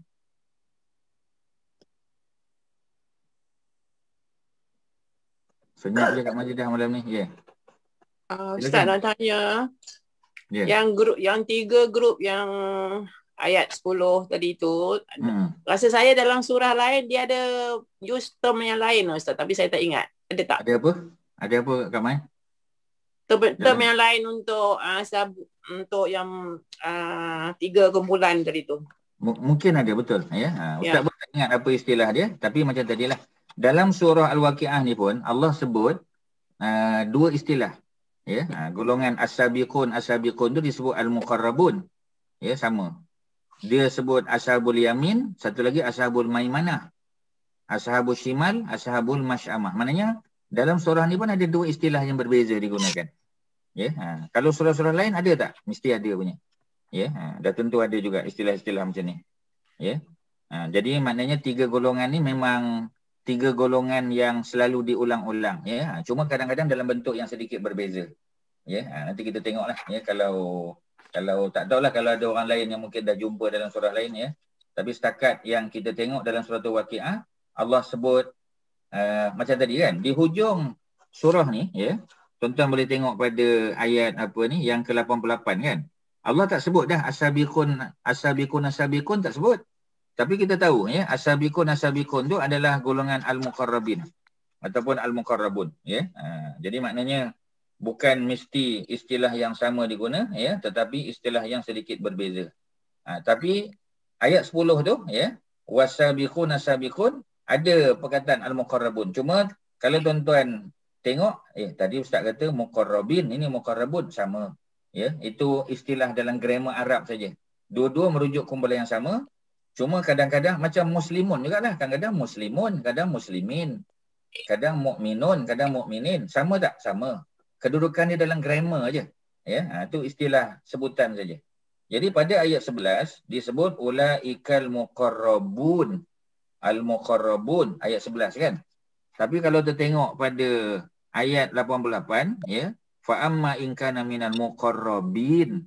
Sama tak? Sama, tak ada beza.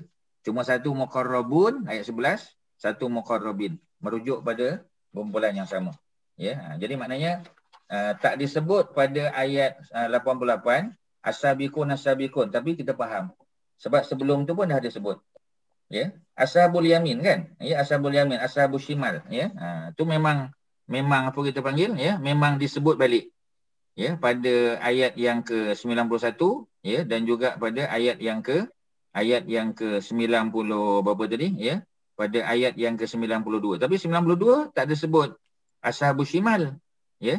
Disebut apa? Disebut, ya, minal mukazzibin, pendusta, dan apa ni, dan juga ad-dhalin. Ya, kerana apa tuan-tuan? Ya, kerana dah sebut juga sebelum ni. Ya, pada ayat 51. Maknanya dalam Quran ni tuan-tuan, ya, Allah sebut perkara yang sama tapi kadang-kadang dalam perkataan yang berbeza. Ya, macam kita tengok cerita Musa jugalah. Ya, dalam surah Toha 20 ada cerita, ya, dalam surah 26 Syu'ara ada, 28 Qasas ada. Ya, Allah ulang tapi dalam bentuk yang sedikit berbeza. Ada tambahan poin kadang-kadang. Ya, daripada sudut-sudut yang berbeza, tuan-tuan. Ya, itulah cerita dia. Jadi dalam surah lain nanti kita tengoklah, ya, kena carilah, ustaz kena pastikan. Tapi ada ke tidak? Insya-Allah ada. Ya, itu je ustaz boleh respon. Okey, ada lain silakan. Kak Mas ada apa soalan, Kak Mas? Ya. Apa ustaz? Ada soalan ke? Tak ada. Tak ada, boleh Okey, kalau apa orang lain, ya, ada soalan apa? Datuk Rizwan ada soalan, silakan Datuk. Baru nampak nama Datuk, ya. Ada soalan silakan.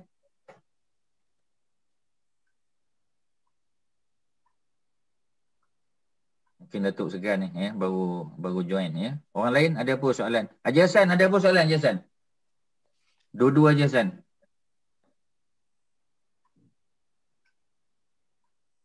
Tak ada, ya. Jadi kalau tak ada, tak apalah, ya. Shirin ada apa Shirin sebelum kita tamat? Tak ada ustaz. Okey je. Tak ada. Okey, kita buat apa kita panggil? Kita wrap up aja, ya, buat summary pada suratul Waqiah.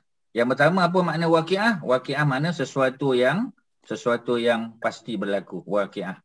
Ya, dan Waqiah adalah salah satu daripada nama kiamat. Ya, kiamat ada banyak nama dalam Quran, salah satunya Waqiah, sesuatu yang pasti berlaku. Dan apabila dia berlaku, tidak ada sesiapa yang boleh mendustakan. Maknanya dia pasti berlaku. Ya, sebab itu pada ayat pertama lagi, ya, Allah guna perkataan iza. Ya, seperti mana Ustaz tanya pada Kak Masitah tadi, iza ni adalah conditional. Dia adalah syarat.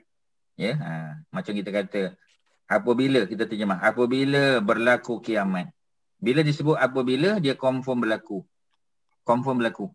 Ya, sebab iza tu menunjukkan sesuatu yang pasti berlaku.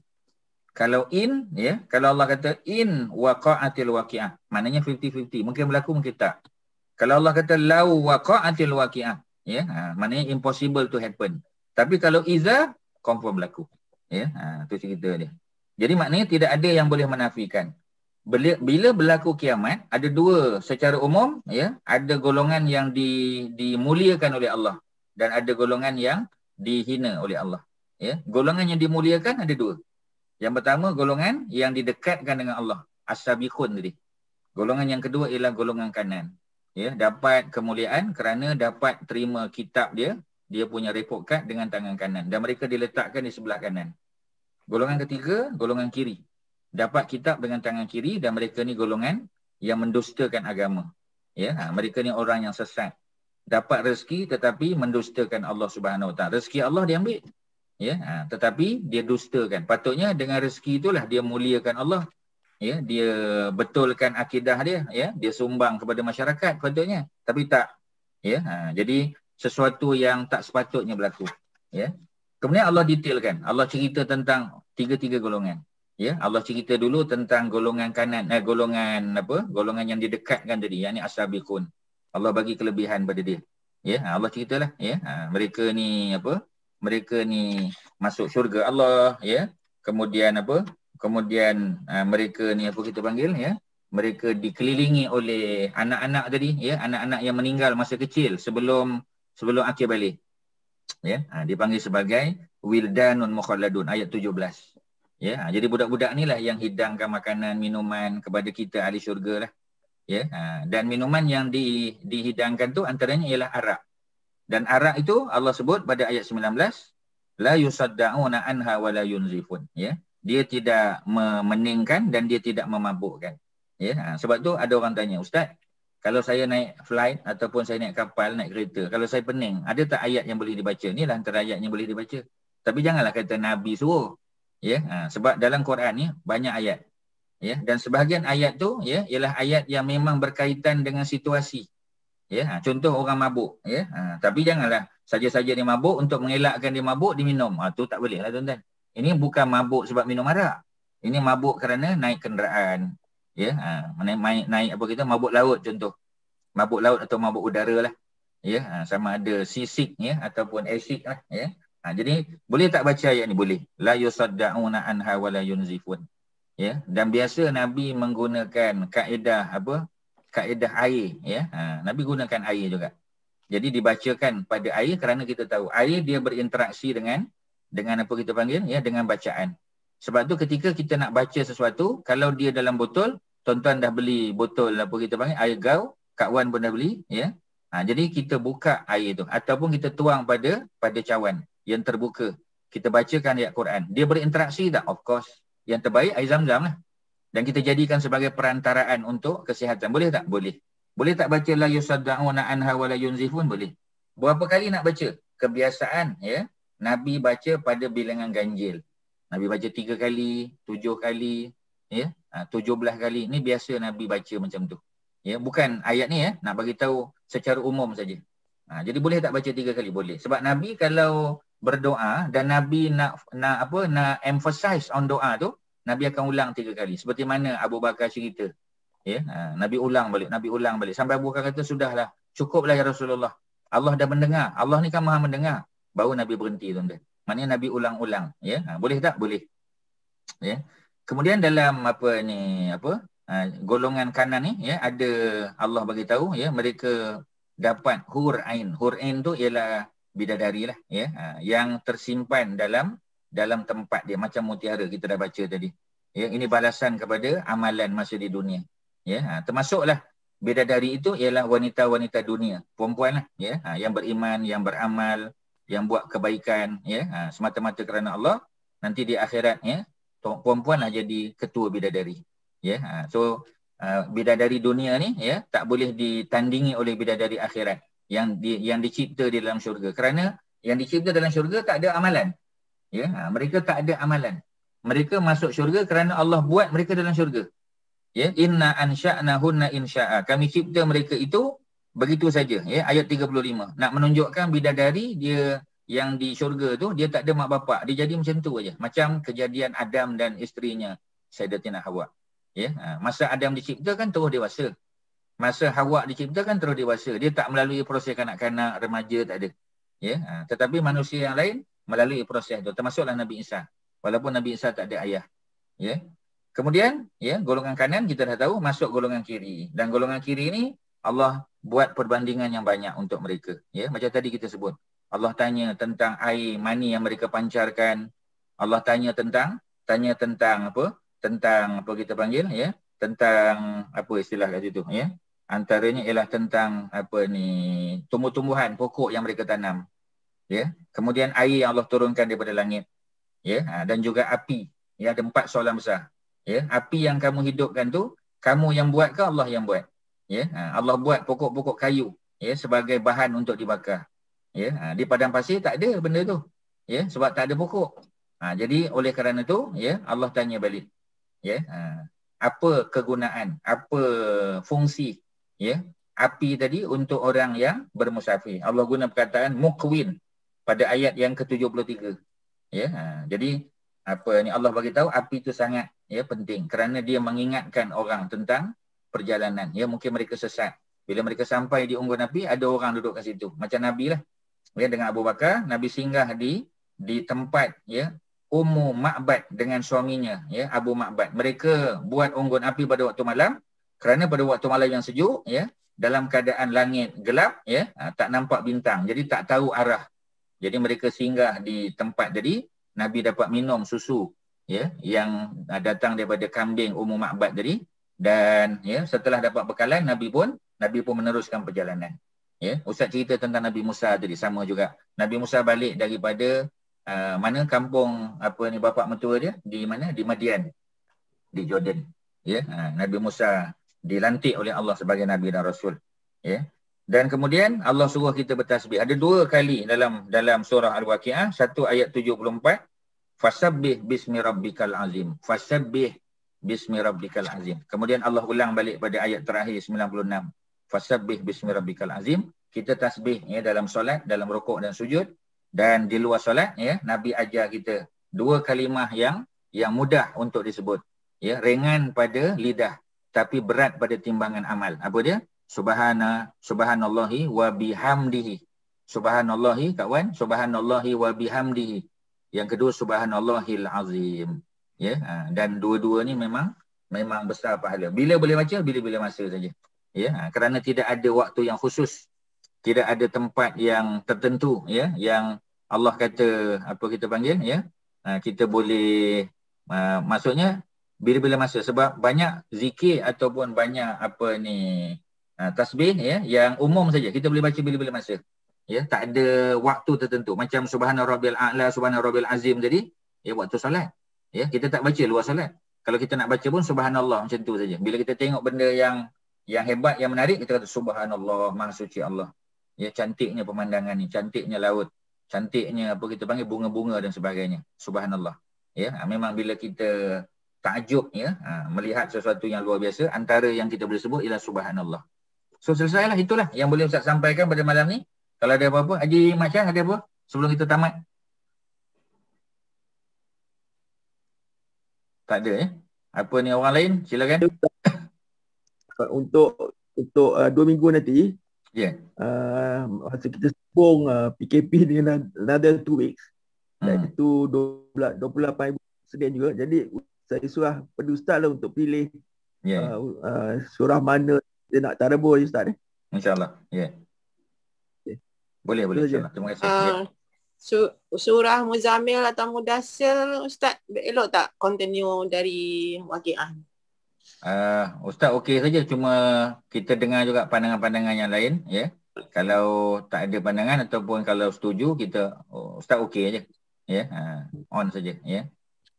Cuma macam itulah ya, surah-surah di hujung ni ya, juzuk 27, juzuk 28 ya, juzuk 29 ya, juzuk 30 ni surah-surahnya pendek-pendek.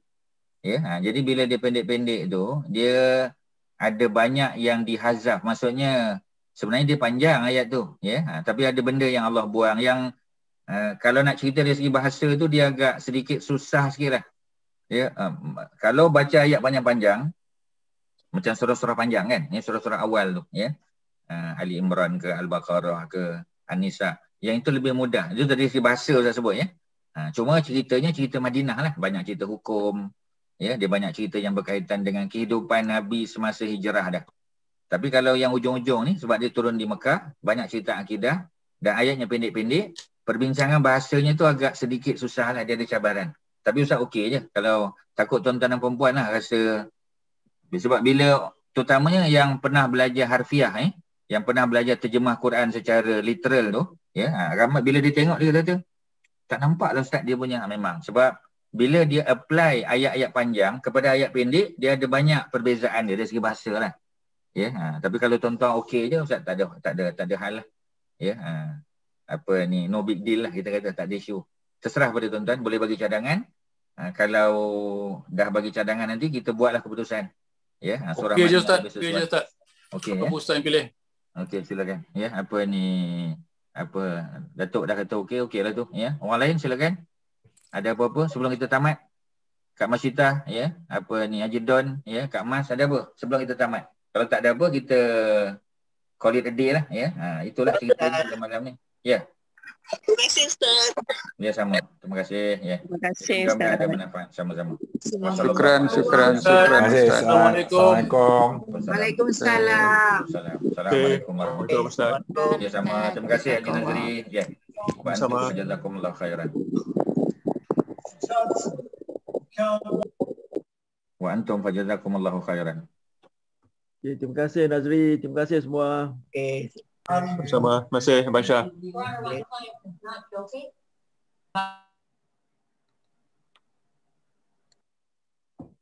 Amboi, baru nampak buka Syarum. Tadi sembunyi ya. Takut kena jawab soalan ke?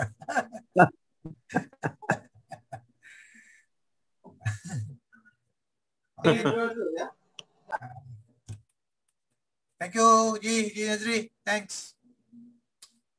Okay, sama-sama. Terima kasih semua yang hadir. Jumpa minggu depan ya. Okey, baik. InsyaAllah. Semua sihat Alhamdulillah. Salam. Alhamdulillah. Assalamualaikum. Maaf batin.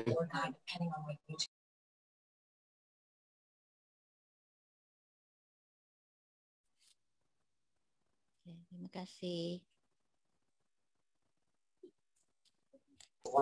Sama-sama. Assalamualaikum. Masih hadir